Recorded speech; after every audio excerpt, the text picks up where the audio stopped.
Aye. I'm down at the canal on my right hand side, B&Q's down there. Just come down to have a wee look. I've been down here for years. See the swans with their ciglets there. I know, what's that down there? A crane is it you call them? See it, the wee grey thing there? He's watching for something to grab. With that bridge in the distance, that's the old railway bridge. If you can imagine this canal here, no weeds or nothing at the side, it was just clear all the way down to that bridge. And where I'm sitting now, it's a brick lock gate sort of thing. In the old days, the water just flowed down here constantly, down to the bridge and down to the River Forth. Well, we used to come along here, along on our push bikes, along the path there to the bridge, because we used to swim there. We used to try and swim all the way up from that bridge up to here. We never ever made it, of course, because with this being a continual running of the canal, it was too cold for us. We got about halfway up and had to come out. It was too bloody cold. So we went back to the bridge. But as you know, at that time, it wasn't a road bridge as it is now. That's a bypass going past Langley's. But when we were it was a railway bridge. It was the main railway bridge. Main railway coming from Grangemouth up past Langley's down to Carnworth, the BA, onto the main line for Larbert, Grahamson and Glasgow, all that sort of stuff. And there was a wee signal box at the side. Don't forget that. We used to come along here, as I say, on our bikes, park our bikes on the left-hand side of the bridge there, and we used to love diving off the bridge into the canal. All the years ago. Never forget that. Harry Thompson, Gus Robertson, we all came down here. And we always tried to come up here, swim all the way up here to this lock gate. But we couldn't, as I say, it got too bloody cold. But we used to come here more or less every other day. If the sun was out, we'd come down here on our bikes, as I say. But one time we were swimming up here, me, Harry Thompson and Gus Robertson were swimming up after diving off the bridge. And we're about halfway up there when Gus he stopped swimming and he's shouting to us. So we went in and said, "What's wrong?" He says, "That guy along there, that guy on the bike." And all what we could see was a boy disappearing up this way on a push bike. I said, "Well, what's wrong?" Like he says, he threw a bag in the water. I want to see what he threw in. So we went to the side, climbed up. Gus dived in and they lifted this bag and handed it to Harry Thompson.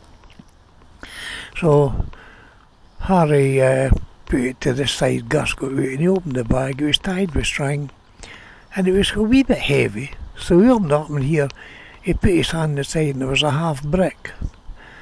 And what we noticed after that, it disgusted us. And I didn't want to upset people, but this is actually happened.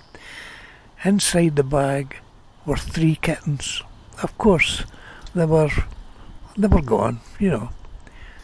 So Gus, he'd do this. I've never heard Gus cuss so much in all my life. And Harry Thompson, he was about as bad seeing such a thing. However, we couldn't do anything for the cats or the kittens. So we buried them along there on the left-hand side with our bare hand. We lifted a tuft of grass and with our hands we dug a hole and we put the kittens in there. But Gus knew this guy. He came from David's Lawn. So I thought that was it, all over. But those of you who stay in Langley, the Seaforth Road, you know there's a shop there. Well, at one time there was a row of shops, if I can remember rightly. There was a cooperative, you could get furniture there. There was a chemist, there was a kind of grocery shop there. There was a butcher, And there was a chip shop later on as well. Well, we all used to gather there. And after seeing this, Harry Thompson and Gus started writing wee notes and sticking them on the windows of the shop with this guy's address and what he'd done. And he made sure that everybody that came near the shop knew about it. Well, as time went on, it was the talk of Langley's, what he'd done to these wee kittens. At one time, the guy and his family, they couldn't come to the shop because he got nothing but a lot of abuse with people. As far as I understand, he got a brick put through his window, and the council actually moved them away from the area. We later found out that they were moved up to the Loch 16 area in Camlin. But that was a horrible thing to say, and believe it or not, that stopped us coming here. We never ever came back to the canal to swim again. We just reverted back to the old Carn works, the old River Carn. Just a wee story that happened all these years ago, but to see it now, see the swans there, and there's that thing. Is it a crane you call it? Can't mind. He's sitting there watching for something moving so it can get it, looking for his dinner. But what a mess this place is in. Unbelievable. As I say, B&Q's over there. I think you know where I am. And there's the lock gates. There. All the way up there to Bainsford. Over there is where I used to work. That red building, that was Coburn's brass foundry. Me and Gus Robertson worked there. I was his apprentice. some gaffer he was. A brilliant guy, I'll never forget him.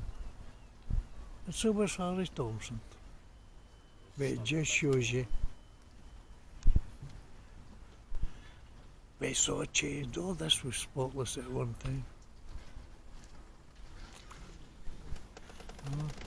There's people can way home for their dinner, I think. But I've not been down here for years. I mind over there in the corner, it used to be Braidwood's scrapyard.